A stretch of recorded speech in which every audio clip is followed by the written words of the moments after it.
So it's a week away from Loch Ness Marathon. A week today I would have finished Loch Ness Marathon. So today I'm talking about the build-up week to a marathon. What kind of the process do you go through? So if you're keen on running marathons or you've run them before, check the link in the comments below, or keep on watching, keep on listening, as hopefully this will be useful for you. Welcome back to consecutive day 1575 of a diary of a runpreneur. If you're doing my mission of saving the lives of children by attempting the ultimate ultramarathon of run vlogging on consecutive days, the distance of a lap of the world, barefoot style, then do give this a subscribe, share, like and comment.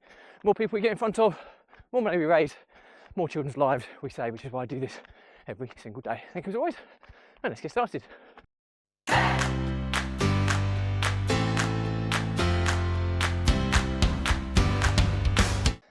So, consecutive day 1575 for Diary of a Runpreneur. And yeah, topic today is all about the build-up week to a marathon. So I am running Loch Ness Marathon 2024 in a week's time today. So it's Sunday today, next Sunday is Loch Ness Marathon. And generally speaking, you'd normally, if you're doing a traditional training plan, you'd be tapering down now for about the past 2 or 3 weeks maybe. You'd be dropping your mileage right down to try and get your legs as fresh as possible, reducing your mileage, all that side of things. I do a running streak, as you probably are well aware of, so my preparation has to be a little bit different. Now, I train to Tander, which is kind of an algorithm of taking your weekly mileage and weekly average pace for the previous 8 weeks prior to the week before the marathon. The week before the marathon is always the rest week. So the previous 8 weeks is your training block.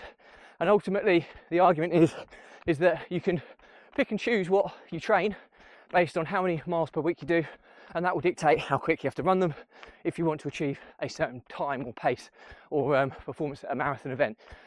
So I've trained the last 8 weeks, hasn't gone particularly well. I've had holidays and injuries and all sorts of things that have kind of disrupted the typical training week, and as a result I've had to adjust my targets for the marathon, but that's a different topic altogether. I'll talk about that a bit later in the week.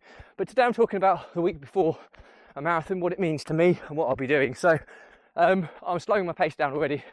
I've been running at kind of 4:30, 4:40 kilometre pace for the past few weeks.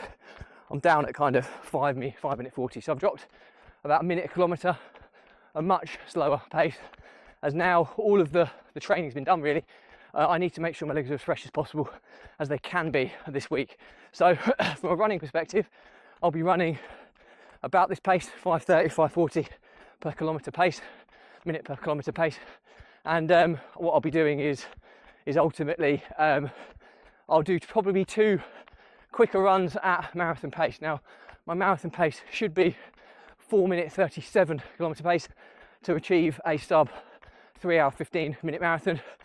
My training and Tander states that I'm not fit enough to do that at this moment in time. So I'm aiming for anything between kind of 3 hours 20 and 3 hours 25. If I get anything within that range, I'll be pretty happy because it will be a personal best.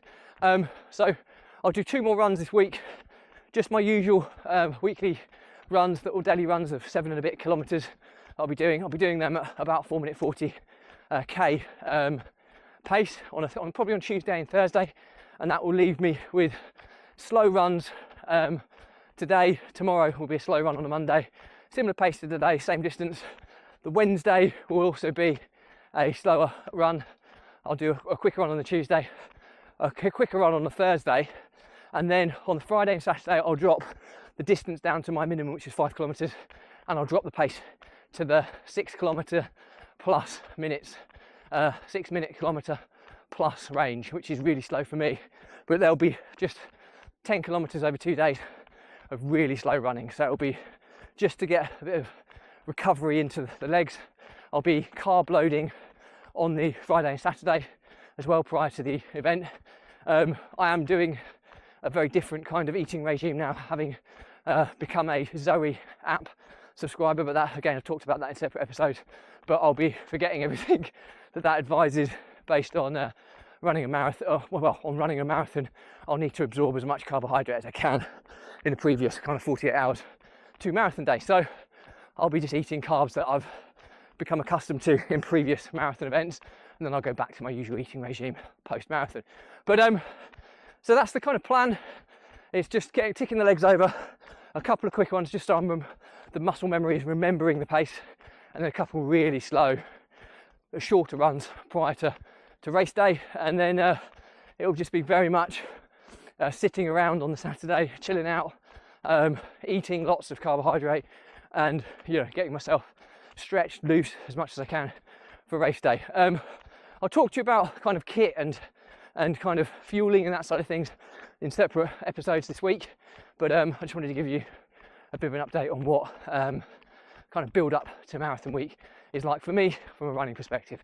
So learning to my diary is the week before the marathon is always going to be a slower, tapered week. If you're doing a traditional plan, you've probably been tapering for the previous possibly 3 weeks, and this week before the marathon is doing as little as possible to keep your legs fresh.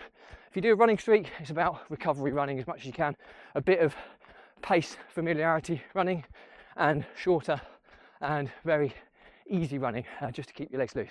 So hopefully that's useful. Questions or comments, drop me a line. I'll respond to everyone. My oldest son is with me now, so just give us a wave. But anyway, that's it for me. Questions or comments, drop me a line. Respond to everyone.